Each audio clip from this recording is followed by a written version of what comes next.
अस्सलाम वालेकुम, नमस्कार, सत श्री अकाल और सभी भाइयों को राम राम। दोस्तों, मेरा नाम आशु मलिक है। मैं गोताखोर हूँ पटियाला पंजाब से।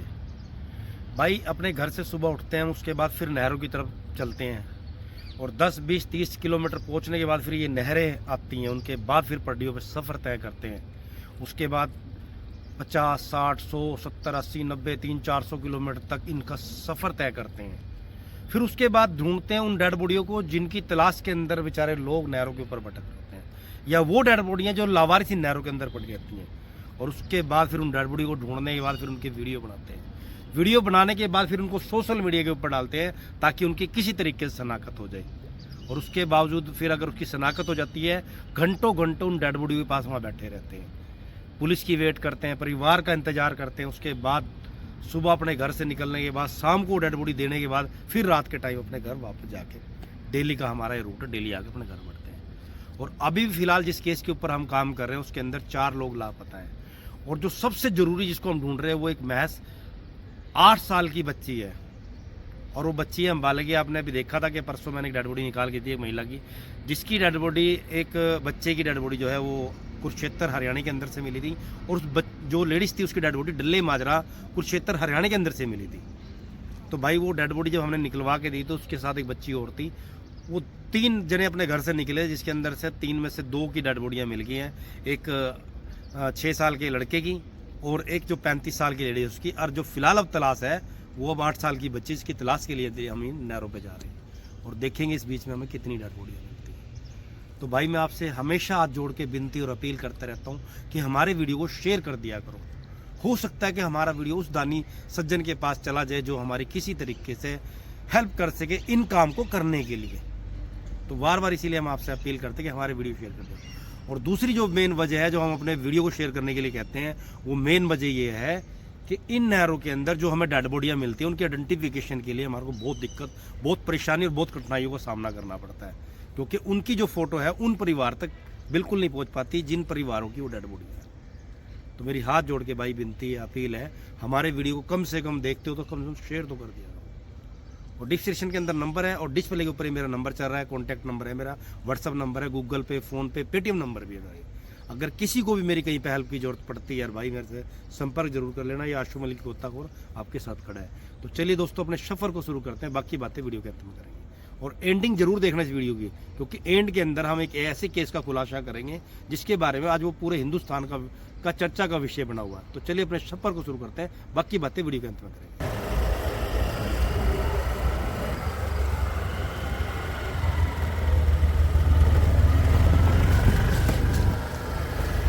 आज पानी थोड़ा सा गंदा नहीं है ना, पानी भी गंदा लग रहा है थोड़ा सा, इसलिए कीचड़ ज़्यादा हो गया पटरियों पे। अब पटरियों पे चलना बड़ा मुश्किल हो जाएगा आज।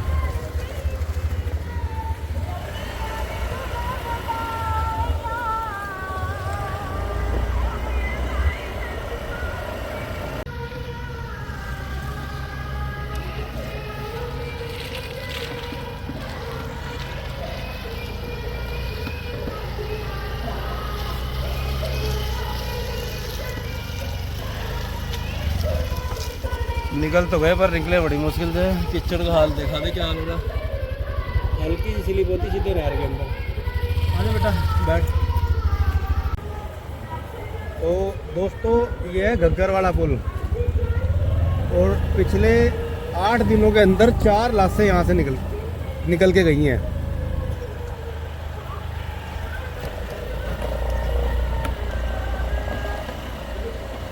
ये दिखाते बेटे देख रहा। और यहाँ आप देख रहे हो, मैं हर रोज़ यहाँ की वीडियो डालता हूँ, हर रोज़, कोई दिन खाली नहीं जा रहा है। सामने से भी दिखाते बेटा देख, इस तरफ से डेली जब भी मैं दिखाता हूँ आपको, देखो उधर से डेड बॉडियाँ आती हैं। 4 डेड बॉडियाँ हमें यहाँ से मिल चुकी है, जिनमें 2 की शनाख्त होगी और 2 अभी तक लावारिस के अंदर है।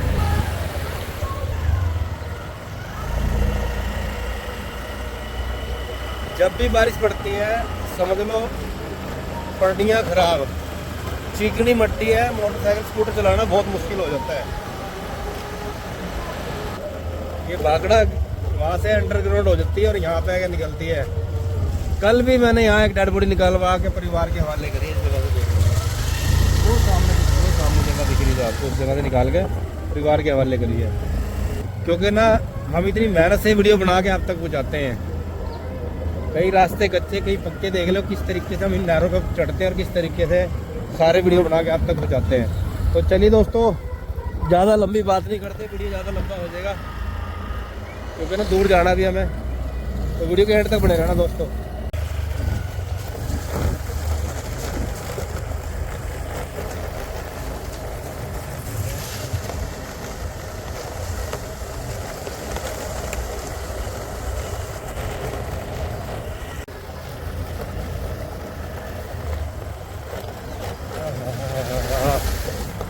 यार बहुत ज़्यादा है तो निकल तो आए भाई। अरे अब यहाँ से साफ रास्ता आ जाएगा बिल्कुल। और इस वक्त हम कर चुके हैं भाई हरियाणा के अंदर एंटर, और ये लो ये पंजाब ख़त्म। अब अम्बाला ज़िला शुरू भाई, पटियाला ज़िला ख़त्म हो गया, अम्बाला ज़िला शुरू हो गया। अब अम्बाला ज़िले के अंदर देखो, अम्बाला ज़िले के अंदर कितनी साफ़ सुथरी सड़क बनाई है सरकार ने। पंजाब सरकार से कहो भाई छोटा टुकड़ा इसको बना के भी कंप्लेन करते हैं। चलिए दोस्तों, वीडियो को लाइक कमेंट शेयर करते रहना, वीडियो के एंड तक बने रहना।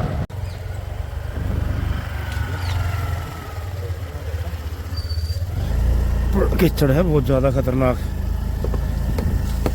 चलानी बड़ी मुश्किल हो जाएगी। चलो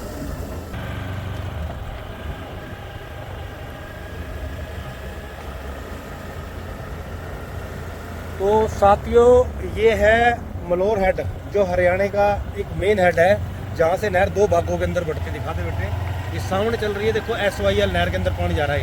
ये पानी SYL नहर के अंदर जा रहा है, मैं आगे से दिखाऊंगा इसको। और ये जो पानी देख रहे हो, ये मेन हेड है जो सीधा भागड़ा का जा रहा है।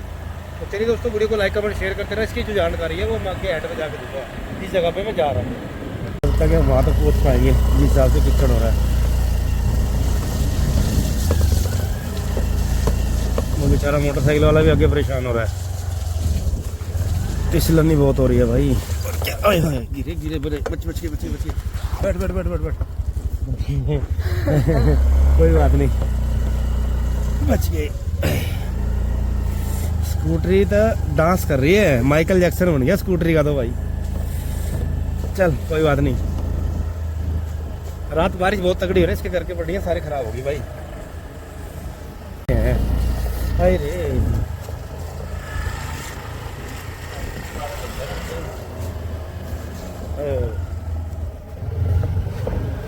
बता, 1-1.5 घंटा लग गया मुझे यहाँ से जरा भी पुल को क्रॉस करने में। 1.5-2 घंटे इसी पुल पर, 1.5 से 2 घंटे एक पुल क्रॉस करने में लग गया बता। तो भाई अब हम पहुँचने वाले हैं जनसुई हेड पर। सामने जनसुई हेड हमें दिखाई देने लग गया, और ये है डांगरी नदी का पुल। और अक्सर जब भी मैं यहाँ आता हूँ भाई, हफ्ते में 2 हफ्ते में महीने में 15 दिन में लाश ज़रूर मिलते हैं यहाँ, जहाँ पे सारी लाशें आगे सबसे पहले यहीं पे आकर होती हैं। उसके बाद फिर आगे पार्सल होती हैं, यहाँ से कुछ पार्सल होती है, कुछ पार्सल कर दी जाती है। तो चलिए दोस्तों, मैं यहाँ के बारे में दिखाता हूँ आपको। आ जाओ भाई, वो ठीक है। तो साथियों, यहाँ पे मेरे ख्याल से पता नहीं एक है, पता नहीं दो लाशें नजर आ रही हैं। अब ये नहीं पता उनमें से एक जानवर है, एक लाश है, पर एक नीट एंड क्लीन सामने मैं बता रहा हूँ, एक लाश है। उसके पास मैं चल के देखता हूँ क्या है क्या नहीं।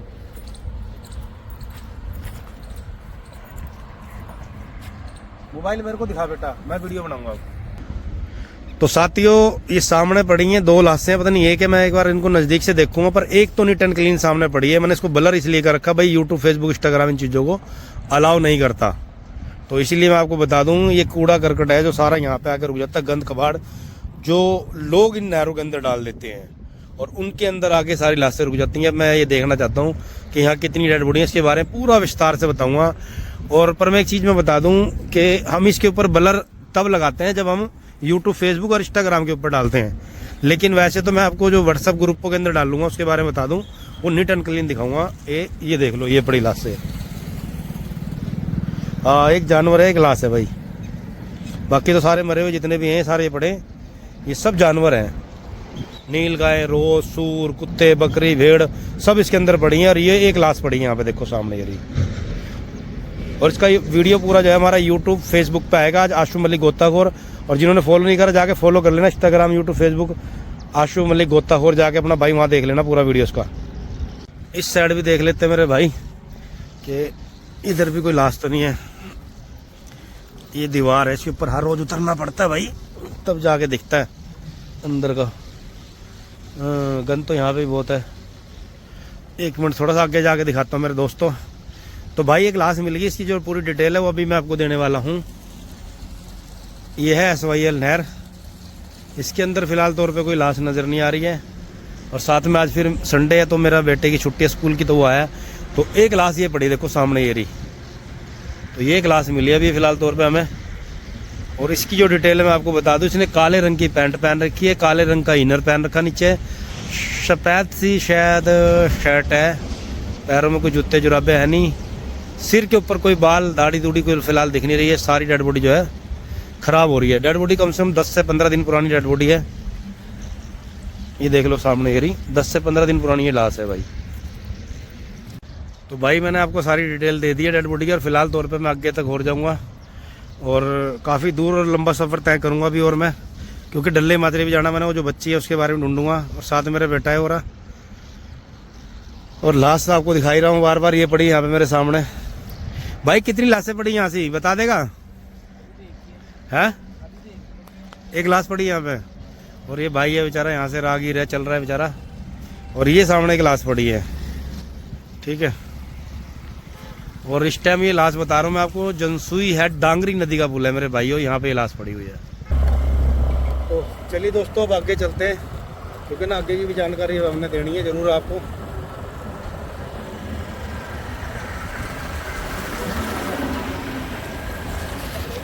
अभी फ़िलहाल तौर पे जो नहर का परला हिस्सा है वो भी हमें चेक करना है। चलो दोस्तों, वीडियो को लाइक कमेंट शेयर करते रहना और वीडियो के एंड तक बने रहना मेरे दोस्तों।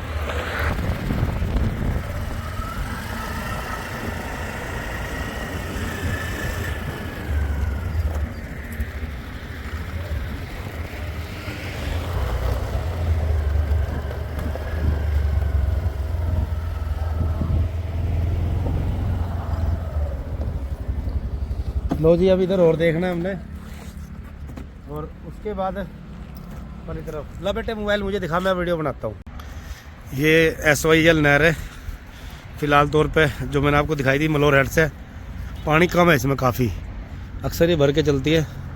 और इसके खाने यहाँ पे मैं अक्सर डेड बॉडियाँ देखने के आता हूँ। और मेन बागड़ा परली तरफ है, उसको भी देख के चलते हैं परली तरफ क्या है क्या नहीं। पानी भर रहा है यहाँ, तो आराम से चलना पड़ेगा। अब इधर भी देखते हैं भाई यहाँ पे कोई डेड बॉडी है कि नहीं है। अरे ओ तेरी, कितना गंद पड़ा है यहाँ भाई, बहुत बुरा हाल हो रहा है भाई यहाँ तो। काफ़ी मरे हुए जानवर पड़े हैं मेरे दोस्तों यहाँ पे देखो। और फिलहाल तौर पर कोई डेड बॉडी इधर नहीं है। तो चलिए दोस्तों अब हम आगे चलते हैं। वीडियो को लाइक कमेंट शेयर करते रहना और वीडियो के एंड तक बने रहना, क्योंकि अब हमें डल्ले माजरे जाना है।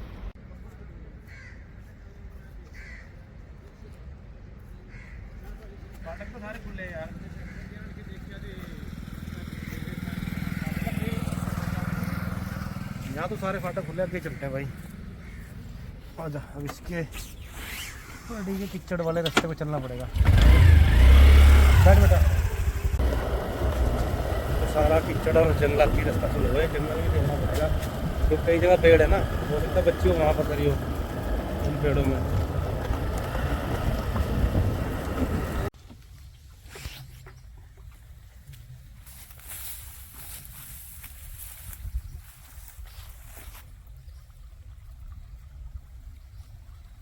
तो इस तरह के देखो सामने, इधर आगे बेटे ऊपर आगे सामने दिखा। ये जो दरख्त है ना, इनके अंदर अगर छोटा सा बच्चा फंस जाए तो क्या पता लगेगा बताओ। और इस तरह के दरख्त तो देखो सामने दिखाते बेटे, बड़ी दूर तक फैले पड़े हैं। और रास्ते तो आप देख ही रहे हो किस तरह से, रास्ते में 2 बार स्कूटरी गिर गई हमारी, और 2-3 बार गिरने से बची है। देख लो कीचड़ कितना हो रहा है। और अभी बहुत लंबा सफ़र है जो हमें तय करना आगे का। आजा बेटे, देखते हैं चल के जंगलों में कहाँ भी निकलेगी।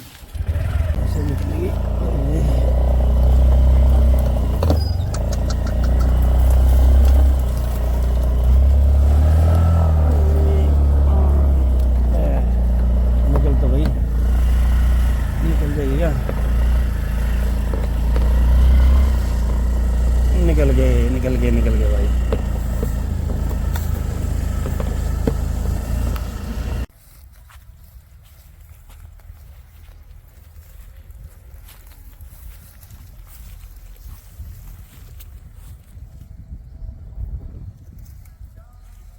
बताओ कितने बड़े बड़े सामने दिखाते बेटे, इतने बड़े बड़े सफ़ेदे के पेड़ हैं, जो लिपस्टिक के जो सफ़ेदा खड़ा है पूरे का पूरा पेड़ है, वो यहाँ से लेके ना इतनी दूर से और वहाँ तक निकली है उसकी जड़ें तक। अब इनके अंदर जो डेड बॉडियाँ फंस जाए तो कौन देखने आएगा इन जंगलों के अंदर। लोग कहते हैं कि तू अपनी ऐसी तैसी करवा रहा, जंगलों के अंदर क्यों जा रहा, रोड है, रोड से जाकर नहर जरूर दिखानी है। मैं इसके बारे में वीडियो के अंत में जरूर आपसे बात करूँगा। बस थोड़ा सफ़र और रह गया, 3-4-5 किलोमीटर का सफ़र हो रहा है, उसको तय कर लूँ। वीडियो के अंत में मैं आज आपसे बहुत अच्छी बातें करूँगा और बहुत सी चीज़ें ऐसी जो मैं आपसे साझी करूँगा आज।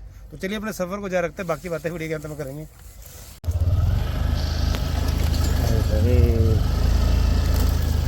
चले तो जाएंगे है ना, तो इसलिए टायर ज़्यादा स्लिप हो रहे। यहाँ से कैसे निकल लेंगे भाई, यहाँ कैसे निकल लेंगे, झाड़ियों मार उधर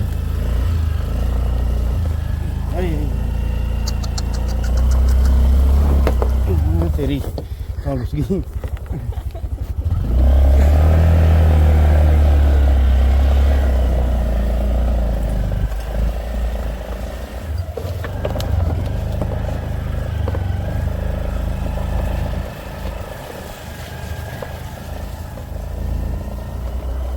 थोड़ा सा सफ़र और रह गया बेटा, बस ये आगे एक कीचड़ और रह गया, लास्ट कीचड़ है, उसके बाद हम अपनी मंजिल तक पहुंच जाएंगे।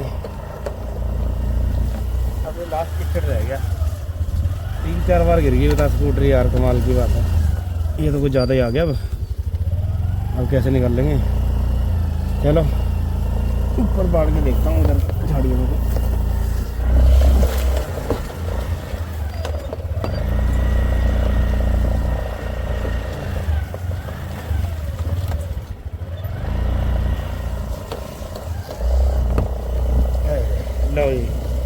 तो फाइनल दोस्तों हम पहुंच चुके हैं अपनी मंजिल पे। 80 यार, ये बुरा हाल हो रहा है हमारा। ये लो माइकल जैक्सन बन गया था आज तो हमारी स्कूटरी का भी, हमारे भी। अभी मैं आपको अपना हाल दिखाता हूँ कैसे यहाँ तक पहुँचा हूँ। अरे ये लो जी, हम पहुँच गए अपनी मंजिल पे।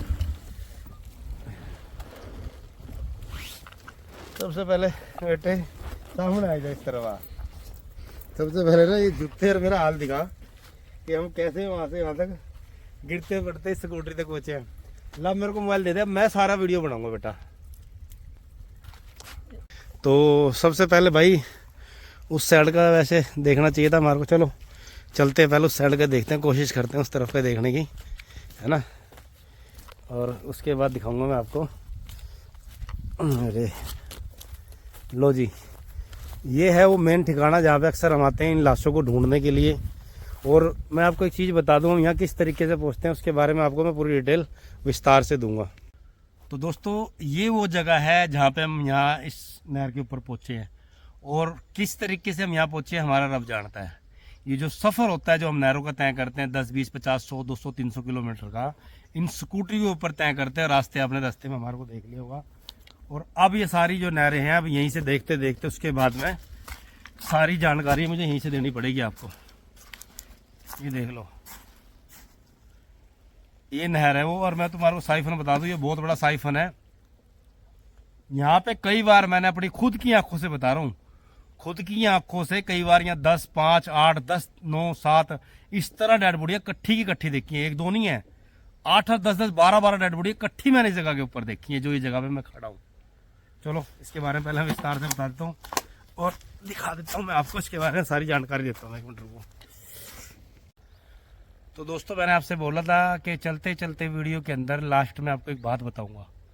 आपको एक सॉफ्टवेयर इंजीनियर के बारे में तो पता होगा, जो नोएडा के अंदर केस हुआ था युवराज मेहता का, जिसकी गाड़ी अचानक एक तालाब के अंदर गिर जाती है। जो तालाब जो था वो एक कंस्ट्रक्शन बिल्डिंग, वहाँ पे एक बिल्डिंग बननी थी किसी बिल्डर द्वारा, और उसको खोद के गड्ढे को छोड़ दिया गया था। उसके बाद उसमें बरसाती पानी भर गया था, और उसके अंदर युवराज मेहता जो सॉफ्टवेयर इंजीनियर था नोएडा का, उसकी गाड़ी उसके अंदर गिर जाती है। आज उस केस के बारे में बात करेंगे। और फिलहाल तौर पे मैं जो डेड बॉडियाँ ढूंढ रहा हूँ, मैंने शुरू में बताया था कि 4 डेड बॉडी की मुझे तलाश है। जिन डेड बॉडी को तलाश करने के लिए मैं इन हेडों के ऊपर आता हूँ और देखता रहता हूँ इन हेडों पे कि उनकी डेड बॉडियाँ मिल जाए। और इसी तरह ये कूड़ा करकट होता है, यहाँ पे आके वो सारी डेड बॉडी रुकते हैं। उनके बारे में मैं सारी जानकारियाँ जो वीडियो के माध्यम से आप तक पहुँचाता हूँ और परिवार तक ये वीडियो पहुँच जाती है, क्योंकि आप लोग इन वीडियो को शेयर करते हो, किसी ना किसी माध्यम से परिवार तक वीडियो पहुँच जाती है। और सोशल मीडिया के ऊपर जब ये वीडियो पहुँचती है तो कई लोग हैं जो मेरी वीडियो को उठा के अपने चैनलों के ऊपर भी डालते हैं। कुछ न्यूज़ चैनल वाले हैं, कुछ पत्रकार भाई हैं, कुछ पुलिस महकमे वाले हैं, जो उन तक ये वीडियो पहुँच जाती है और उनके पास ये मुकदमे केस दर्ज होते हैं और उनकी नोटिस के अंदर होते हैं और उसके कारण इनकी डेड बॉडी की आइडेंटिफिकेशन हो जाती है। तो दोस्तों मैं युवराज मेहता के केस के बारे में बात करूँ। जो युवराज मेहता था वो अचानक एक गड्ढे के अंदर गिरने से उसकी मौत हो जाती है, लेकिन 2.5 घंटे वो संघर्ष करता है अपनी कार के ऊपर बैठा हुआ। और उस 2.5 घंटे के अंदर जो उसके पिताजी है, उसका परिवार है और उसके जो रिश्तेदार है वो सब वहाँ पे पहुँच जाते हैं, लेकिन कोई बचाव करता वहाँ पे नहीं था। और कहते हैं कि वहाँ पे हर तरीके का बड़े से बड़ा जो सरकारी जो काम करने वाला पानियों के अंदर, जो नहरों के अंदर से, दरियाओं के अंदर से डेड बॉडियाँ निकालते हैं, जीवित लोगों को बचाते हैं, एक रेस्क्यू टीम सब वहाँ पे पहुँच गई थी, लेकिन किसी ने उसकी जान नहीं बचाई। और ना ही किसी ने इतना बड़ा रिस्क लिया कि ताकि उसकी जान बचाई जा सके। और वहाँ पे एक लड़के ने दिलेरी दिखाई जिसका नाम था मुनिंदर, और उस लड़के ने अपनी दिलेरी दिखा के अपनी जान को जोखिम में डाल के उस ठंडे चिलचिलाते पानी के अंदर छलांग लगा दी। छलांग लगाने के बाद में भाई उसने ढूंढा, पर जब तक बहुत देर हो चुकी थी, क्योंकि 2 से 2.5 घंटे बीत चुके थे और जो युवराज मेहता की गाड़ी है वो पानी के अंदर समा चुकी थी। और जब पानी के अंदर वो गाड़ी समा गई उसके बाद में वो डूब गया। उसके बाद बेचारा वो आदमी हाथ पैर मार के बाहर निकल गया। लेकिन आज NIA क्या, पुलिस डिपार्टमेंट क्या, CIA क्या, हर तरीके की उसकी जांच हो रही है। क्यों? क्योंकि उसने किसी की जान बचाने की कोशिश की थी। तो कई लोगों के सवाल होते हैं मेरे भाई कि भाई हम जिस तरह लोगों की जान बचाते हैं तो क्या हम उसके अंदर, हमारे से तो कोई सवाल जवाब नहीं होंगे? तो जो हमारे देश के एक सेंट्रल मिनिस्टर है नितिन गडकरी जी, उन्होंने एक इंटरव्यू के दौरान एक बात कही थी कि अगर तुम किसी घायल को रोड से उठा के या किसी मृतक के बारे में अगर तुम सूचना दोगे तो आपको सम्मानित भी किया जाएगा और इनाम भी दिया जाएगा। तो कहाँ गया वो इनाम, वो सम्मान? वो इनाम और सम्मान उसको NIA के द्वारा प्रताड़ित करके उससे ये खिलवाने की कोशिश की जा रही है मेरे दोस्तों कि भाई वहाँ पे प्रशासन था, प्रशासन ने ही सारा काम किया। भाई तूने वहाँ पे कोई काम नहीं किया, तूने इस तरीके का बयान देना है, तो उससे झूठ बुलवाने की हर तरीके से कोशिश की जा रही है। तो ये है हमारे देश की आज की सच्ची कड़वी सच्चाई। अगर कोई इंसान किसी के लिए कुछ काम करना चाहता है, किसी को बचाने की कोशिश करता है और किसी की मदद करना चाहता है तो उसको ये इनाम मिलता है। और आप, कई लोग मेरे से सवाल कर रहे थे ना भाई, व्हाट्सएप पे और यूट्यूब फेसबुक पे सवाल कर रहे थे कि भाई आपके साथ भी इस तरीके का होता है। बिल्कुल होता है मेरे भाई। जब हम कोई डेड बॉडी अलग राज्यों के अंदर जाके निकालते हैं, अलग शहरों के अंदर निकालते हैं, तो वहाँ पे जैसे कोई अगर मर्डर केस होता है उसके अंदर हमारी 5-5, 6-6 गवाहियाँ पड़ती हैं। सुबह से लेके शाम तक हमें कोर्ट के अंदर बिठाया जाता है गवाही देने के लिए। और वो जितना भी खर्चा लगता है उस कोर्ट में आने से घर तक पहुँचने तक का और वहाँ बैठने का, चाहे 1 गवाही लगे चाहे 2 गवाही लगे, वो सब हमारी जेब का जाता है। वो सरकार नहीं देती हमें, ना वो परिवार देता है, कभी उस परिवार ने भी नहीं दिया जिस परिवार का वो सदस्य है, या किसी को कोई मतलब नहीं है कि हमारी गवाहियों से। लेकिन हम फिर भी इस काम को नहीं छोड़ते, हम इस काम को करते हैं। और मैं एक चीज़ और, एक मेरे भाई ने व्हाट्सएप पे मेरे से सवाल कर रहा कि तू अपने रोता रहता है हमेशा, तू बोलता रहता है। उसने बहुत कुछ गंदी गंदी बातें बोली, मैं क्या साझी नहीं करना चाहता कि भाई तू ये काम क्यों नहीं छोड़ देता, मेहनत मजदूरी क्यों नहीं करता? लोग भी तो अपने बच्चों का पेट पालने के लिए मेहनत मजदूरी कर रहे हैं। भाई ये भी एक मेहनत है, ये भी एक मजदूरी कर रहा हूँ मैं। मेरे रब ने मुझे ये काम दिया और मैं करूँगा इसको। तो मैंने आपसे पहले ही प्रॉमिस कर रहा कि भाई मेरे 19 लाख से ज़्यादा फॉलोवर हैं। अगर एक फॉलोवर 19 लाख से ज़्यादा फॉलोवरों में अगर एक फॉलोवर मेरे से कोई गंदा सवाल करता है, कोई बदतमीजी करता है या किसी तरह के भद्दे कमेंट करता है, तो उसके कहने पे मैं अपना काम नहीं छोड़ूंगा, मैं सेवा अपनी जारी रखूँगा। और मेरी जाते जाते एक विनती हो रहा है भाई कि हमारे वीडियो को फिर कहूँगा कि शेयर कर दिया करो ताकि भाई इनकी पहचान हो जाए। क्योंकि ना आज हमें फिर एक डेड बॉडी मिली है जो अनपहचान है, और वो जो अभी जनसुई हेड डांगरी नदी के पुल के ऊपर परली साइड पड़ी है, और वो भी मेन इस भाखड़ा नहर के अंदर। तो उसकी शनाख्त करवाने के लिए अगर आप इस वीडियो को शेयर कर दोगे तो हो सकता है 1 से 2 दिन के अंदर उसकी शनाख्त हो जाए, उसको निकलवा के हम परिवार के हवाले कर देंगे। और कुछ लोगों के सवाल थे, भाई इनको डेड बॉडी को पुलिस क्यों नहीं निकालती? तो मेरी हाथ जोड़ के विनती अपील है उन सब सज्जनों से जो हमारे वीडियो देख रहे हैं, हमें प्यार करते हैं, मोहब्बत करते हैं, उनको मैं एक बात बता देना चाहता हूँ। ये लोग पंजाब के अंदर डूबते हैं और किसी न किसी कारणों से अपनी जीवन लीला इस नहर के अंदर समाप्त कर देते हैं, या कोई इनको मार के डाल देते हैं, या फिर किसी हादसे का शिकार होकर इस नहर के अंदर गिर जाते हैं। तो उनकी सारी को डेड बॉडियाँ दिखा दिखा के हरियाणा से दिल्ली और दिल्ली से राजस्थान तक पहुँचाई जाती हैं। ये सवाल है मेरा पंजाब सरकार से। मैं कहूँगा कि इसके अंदर पंजाब सरकार को काम करना चाहिए। जहाँ पे हरियाणा और पंजाब का बॉर्डर, वहाँ पे एक जाल लगा देना चाहिए, और ताकि ये जितनी भी डेड बॉडी सारी वहाँ रुक जाएं, इनको दिखा दिखा के आगे इतनी दूर तक ना पहुँचाया जाए। और जो यहाँ की जो पुलिस है बेचारे वो खुद फंसे पड़े हैं भाई, हर रोज एक दो डेड बॉडियाँ पहुँच रही हैं। आप मेरे वीडियो के माध्यम से देख रहे हो, वो कितनी लाशें निकालेंगे, कितने लोगों का संस्कार करेंगे? सरकार ने उनको किसी तरह की फंडिंग नहीं कर रखी है। तो इसलिए मेरी दरख्वास्त है पंजाब सरकार से कि भाई जिस तरीके से हरियाणा के अंदर गोगड़ीपुर प्लांट है, करनाल के अंदर, और सालावास प्लांट है रोहतक के पास जो बहादुरगढ़ झज्जर के नज़दीक लगा हुआ है, और एक केडी पंप हाउस है हिसार के अंदर, जो इस तरह के जो पंप हाउस लगे हुए हैं ना, तो उस तरीके का एक पंप हाउस लगा दिया जाए जिसके अंदर बिजली भी बनेगी और पानी भी साफ रहेगा, और आगे जो हरियाणा को हम पानी देंगे, दिल्ली राजस्थान को पानी देंगे, वो स्वस्थ और साफ पानी वहां तक पहुंचेगा। और जितना ये कूड़ा करकट इन नहरों के अंदर पड़ा है, इसकी भी साफ सफाई हो जाएगी। ये मेरा अपील है पंजाब सरकार से कि पंजाब सरकार को ये कदम उठा लेना चाहिए। अभी तक हमारे देश को आज़ाद हुए इतने साल हो गए, इतने सालों के अंदर बहुत सी सरकारें आई चली गई, लेकिन ये कदम किसी सरकार ने उठाया। तो मेरी अपील है, अब जो मौजूदा सरकार है उनको ये कदम उठाना चाहिए कि वहाँ पे कोई ऐसा जाल लगा देना चाहिए, डेड बॉडियाँ भाई पंजाब से हरियाणा तक, हरियाणा से राजस्थान और दिल्ली तक दिखा दिखा के ना पहुँचाई जा रहे हैं। और दूसरा मैं एक चीज़ और बता दूं, एक ऐसा नंबर जारी कर देना चाहिए उन दुखी परिवारों के लिए जिसके अंदर उनको हेल्प मिल सके। कोई भी सरकारी गोताखोर परिवार को नहीं मिलता किनको है? जिनकी अच्छी पहुंच है, जिनकी अच्छी पकड़ है, जिनके पास पैसा है, पावर है, उनको। गरीबों को सरकारी गोताखोर नहीं मिलता। ये किसी तरीके के कोई भी गोताखोर उन तक प्रोवाइड नहीं होता। गोताखोर वो हैं, दो से चार गिनती के कुछ चंद गोताखोर हैं जो फ्री सेवा कर रहे हैं। वो भी कहाँ तक जाएंगे, कितने केस सोल्व करेंगे? उनकी जितनी कंडीशन है वो उतनी तक करेंगे, उससे ज़्यादा वो भी नहीं कर सकते। अब मैं देखो एक छोटी सी बच्ची को तलाश कर रहा हूँ, यहाँ पे लगा हूँ, लेकिन आगे से मेरे पास कॉल आ गई कि 2 बच्चे वहाँ पे बटेड़ा हेड कुरुक्षेत्र के अंदर डूब गए। मैं मजबूर हूँ ना, वो भाई मेरे से गुहार लगा रहे हैं, अपील कर रहे हैं कि भाई कोई तो गोताखोर होगा जो हमारी मदद कर सके। किसको भेजूँ? है ही नहीं मेरी नज़र में। किसको भेजूं? जो ऑलरेडी गोताखोर हैं वो भी पहले ऑलरेडी बिजी चल रहे, जो फ्री सेवा करने वाले। किसको कहूं, किसके बारे में समझाऊं? कौन सा सरकारी नंबर मेरे पास है, कौन सी सरकार का सिस्टम है जो मैं उनको बता दूं कि भाई वहां तुम कॉल करो, तुम्हारी डेड बॉडी मिल जाएगी? तो चलिए दोस्तों, आज का वीडियो समाप्त करते हैं, बहुत लंबा हो गया वीडियो। कल फिर एक नई कहानी, एक नए वीडियो और एक नई जानकारी के साथ मिलेंगे।